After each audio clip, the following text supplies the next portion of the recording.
This week's first impressions video is on Primitive Society Simulator. It's an early access game that comes out on February the 27th, 2024, which is in about a week from this video's release. It's a city builder. It is trying to be more than what it actually is, if that makes sense, and graphically it's not the most beautiful to look at, but it is a good start. I have hopes for this game and I hope that it continues to improve, and we will see what else they have in store for us when the game comes into release, into early access on February the 27th. So let's look at those settings and then jump into the gameplay and see what this game has in store for us. One of the key ways that you can tell that this is an early access game or a game that hasn't been released yet is that the way that the options come in is a bit clunky. And you've got these like bars that go around the side of it and stuff, and this happens all the way through the game, and it makes it kind of blocky as opposed to it being seamlessly in and transparent on the background. They've got these sort of block edges to the options and different actions that you can do all the way through.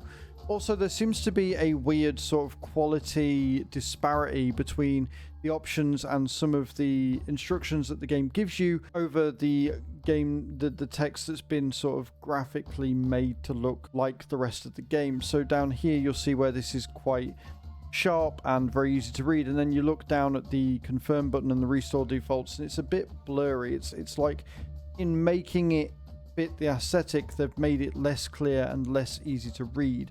Also, font size is a big thing. You've got all of this screen to use and the font size is rather small, which could be a bit difficult for people to read. The options that you get though are quite a lot, and this is a good thing.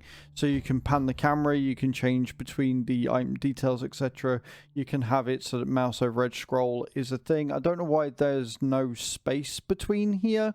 Again, early access games, so expect some little bugs here and there. Graphics wise, there really isn't a lot here, and again you've got this really blurred sort of text which really isn't good enough and makes it incredibly difficult to read even for somebody like me with decent eyesight. You have your real-time point light, your ambient shadow, your point light shadow, map side fog, and your camera field of view and your night brightness. Obviously you can zoom in and out on the graphics as well, and you can restore to defaults.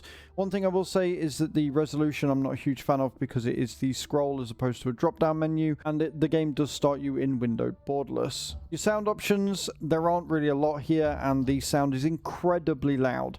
The only reason why I've left it up is because of the way that I've got my OBS settings, so if I didn't have it on this loud, you guys wouldn't be able to hear the music, but it does start it at full whack and it is incredibly loud in my headset, so you might want to turn that down when you get a hold of it. Controls are fully rebindable by the look of this, which is really nice, but again, it's a city builder, so you're really only going to be using your mouse and maybe Q and D to rotate the screen, and then your camera here, look, as you can see, you've got your shift and your middle mouse button to rotate and all of the different things, and you can make it different from here from default. So you can have it, you move your camera with the middle mouse button, or you can rotate with your right mouse button, or you can move camera with your right mouse button and rotate with the middle button. So there is changes there, but again, none of these options are really nice. It'd be nice if you could maybe just fully rebind and choose which button you wanted to do. For example, I have a joystick, and using your joystick to move around would be really handy, but again, that's controller compatibility, which is probably a bit far down the line. Overall though, this is a fairly robust menu for different controls and everything, and hopefully they sort of sharpen up all the text when the game comes out. Once you're in the game, there are some really nice graphical effects, like the shadows are really good, and the way that the fire moves and stuff is really nice. One thing I will say is that the loading times are incredibly slow, and a lot of that is because of the amount of things that they've sort of added to the game that they probably really didn't need to, or just need to tidy up a little bit to reduce that load time. There isn't really a set amount of things to do. Like, you've got quests down here, but there aren't any, and I don't know when they start coming in. And then you've got like your ancestral will, which can give you some things that you can learn and grow in, but the tutorial really doesn't teach you that.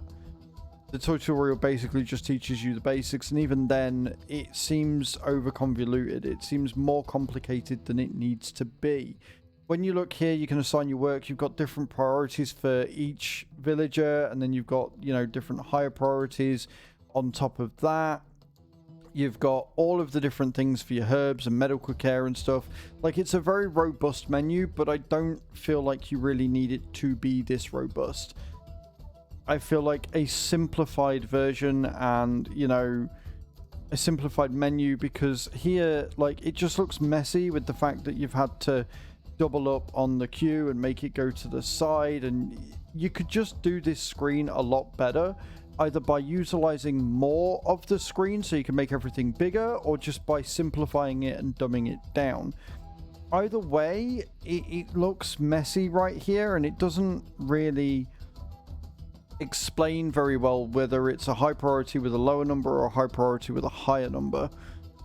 But you can customize it, which for a city builder isn't necessarily a bad thing, and you can copy and paste and clear it and do it each individually if you really want to micromanage. Your building menu is more simplified, and I would prefer this sort of a menu for everything as opposed to the text heavy one that they've gone for the assigning of work. However, the big problem here is that it doesn't really tell you what you need to do. You've got targets and requirements up in the top left, which is very, very small, and I almost missed it when I was about to record the video. And it basically just says one building without roofs, but I don't know what building that is, because these both have roofs, so I don't quite understand what's going on with that. And then it says a lack of blades, which I've got currently building as well. But you've got all these different buildings that you can build, and seemingly you can build them in any order at all, which is, you know, nice and everything. But again, the text just makes it look unneat and unfinished. It would be nice if they maybe changed font, or made it bold, or made it, instead of going across the bottom, in the top right hand corner, or something, because some of these bigger ones where you can, you know, remove or change color or demolish the floor and stuff, it's hard to read going over the pictures, which makes it incredibly difficult. But then you can have structures, so you can filter them out more, which is nice. Your prestige, your plant, your Medicare. With the prestige and the war totem, I don't know if there's going to be warring clans and things, and I've not seen any animals yet. The only food that we've got available seems to be from berries. When you start the game, it starts you as paused, and I didn't realize this, so I was sat and I was queuing up a load of things. I was like, why are they not doing anything? It's because it starts you in paused by default. You do have up to 8 speed, or 8 times speed, which is nice, and it will not go beyond 8, and then you can just watch. And you're going to need to do that through the night, because the night is really long. Like, the day cycle is insane, which would be fine if your workers didn't all sleep throughout the night. And that just makes it an incredibly boring time. And then once you get here, you want to really slow it down so you can gain that control again over everything that's going on. You can go into your food management, and again, the food management seems like it's a bit more overcomplicated than it needs to be. You've got your priority for what you're making here, and you can raise it or lower it. And then you've got your vit or int food, your vit food, and your int food, and your eat food ingredients. So you can basically change what you want them to do here. This is a bit more simplified than the assigned work menu, but again, it seems a bit micromanagey for my liking. I don't want to manage each individual worker, I just want to manage a group of them.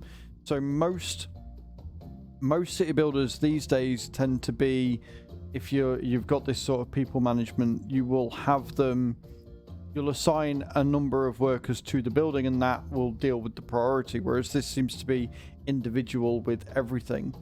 Anipals, I don't know what anipals are. I'm not that far in yet. It looks like you can have fishing and stuff. I don't know.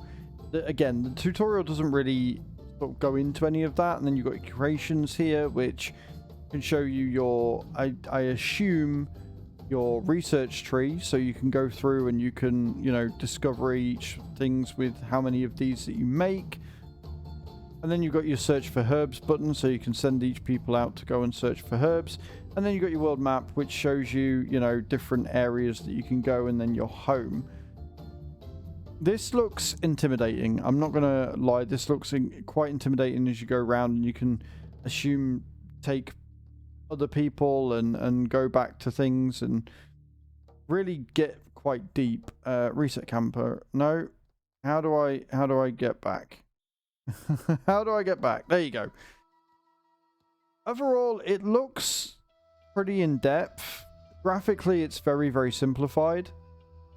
But my worry is that the pace of this is going to be incredibly slow.